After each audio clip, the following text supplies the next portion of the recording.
कह रहा कि भारत के लोग सरदार पटेल को भारत के लौह पुरुष के रूप में जानते हैं। अब देखो, जानते हैं, सबसे बड़ी बात जानते वर्ड दिया लास्ट में आपका, तो ये आपको पता चल गया कि ये आपका प्रेजेंट इंडेफिनिट टेंस है। अब दिक्कत ये है कि जब आप इसमें सब्जेक्ट को पहचानेंगे कि भारत के लोग सरदार पटेल को भारत के लौह पुरुष के रूप में जानते हैं, तो कौन सरदार पटेल को भारत के लौह पुरुष के रूप में जानता है? तो भारत के लोग। तो ये जो भारत के लोग हैं ये आपका क्या बनेगा? आपका सब्जेक्ट बनेगा। लेकिन एक चीज़ अब बात समझना कि जैसे मान लो बोला ना भारत के लोग बोला, तो बहुत लोग क्या करेंगे कि भारत के लोग की इंग्लिश जो है बना देंगे इंडियन पीपुल, जबकि यहां पे आपका क्या होगा कि भारत के लोग की इंग्लिश इंडियन पीपुल नहीं होगी। तो इसकी इंग्लिश क्या होगी? इंडियन।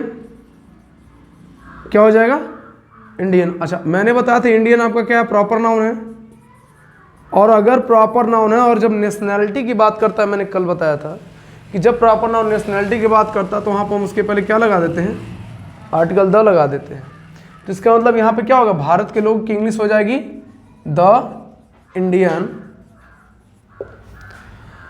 अब भारत के लोग आपका सब्जेक्ट प्लूरल है, जानने की इंग्लिश क्या होती है? नो।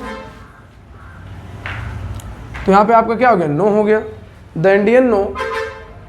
क्यों? सरदार पटेल हो गया। तो देखो द इंडियन नो हम नोज नहीं करेंगे क्योंकि आपको पता है सब्जेक्ट आपका क्या है? प्लूरल है। किसको भाई? सरदार पटेल। तो सरदार पटेल हो गया। किस रूप में जानते हैं? भारत के लौह पुरुष के रूप में जानते हैं। तो देखो जब किसी को, जैसे मैं बोलूं राम तुम्हारे जैसा है,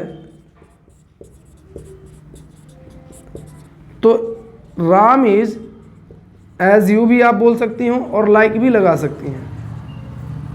या मैं बोलूं राम तुम्हारे भाई के रूप में जाना जाता है, तो Ram is known as your brother.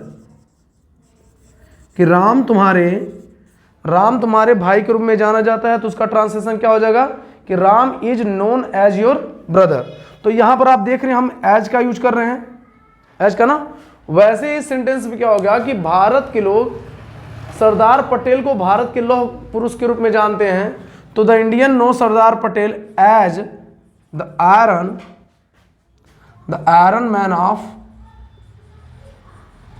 Man of India. Clear? As the iron man of India हो जाएगा।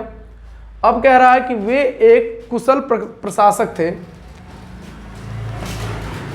तो वे, अब यहां पे क्या करना, आप ये मत करना कि वे अगर दे दिया तो हम इसको क्या करेंगे? दे कर देंगे। नहीं, आप दे नहीं करते। बात किसकी हो रही है? इसीलिए बोला जाता है जब भी ट्रांसलेशन बनाया जाता है तो हमको ये पता करना पड़ता है कि सब्जेक्ट असल में है क्या। लोग देखेंगे क्या कि वे आ गया तो क्या करेंगे? दे कर देंगे, जबकि दे नहीं होगा। बात अगर सरदार पटेल की हो रही है, थर्ड पर्सन सिंगुलर, तो उनके लिए प्रोनाउन क्या आएगा? ही आएगा। तो ही वाज एक कुशल प्रशासक, तो एन इफिशिएंट। कुशल का मतलब होता है इफिशिएंट। क्या होता है? He was an efficient administrator. देखिए, एडमिनिस्ट्रेशन का मतलब होता है प्रशासन, जो आपका नाउन है। एडमिनिस्ट्रेटिव का मतलब होता है प्रशासक, जो आपका एडजेक्टिव है। और जो एडमिनिस्ट्रेटर है वो मतलब हो गया प्रशासन करने वाला, जिसको हम बोलते हैं क्या? प्रशासक बोलते हैं। तो he was an efficient administrator हो गया। उनके पास सही व्यक्ति को सही पद पर चुनने की क्षमता थी। ठीक है ना?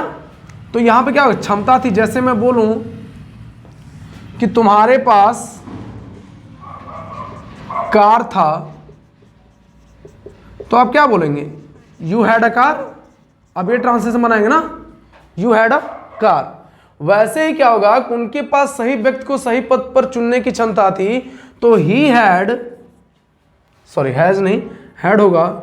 ही हैड, सही व्यक्ति को सही पद पर चुनने की क्षमता थी।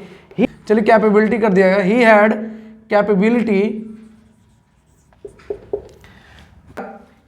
कैपेबिलिटी, सही व्यक्ति को सही पद पर चुनने की बात। Of selection of a right person सही पद पर, ऑफ राइट पर्सन होगा क्या कि he had capability of selection of a right person for the right post हो जाएगा, सही पद के लिए, फॉर द राइट पोस्ट। अब आपसे ये कह रहा है कि सरदार पटेल हमारे देश के गौरव हैं, तो सरदार पटेल ना लिखकर आप पता क्या लिखिएगा। अब ऐसा नहीं मत करना कि जब आपने देखा एक बार सरदार पटेल यहाँ पे दे दिया गया है तो यहाँ पर सरदार पटेल दोबारा लिखने की जरूरत नहीं है, उनके लिए जो प्रोनाउन आएगा हम उसी प्रोनाउन का यूज करेंगे। तो ही इज हमारे देश के गौरव, he is the pride of our country, he is the pride of our country हो जाएगा।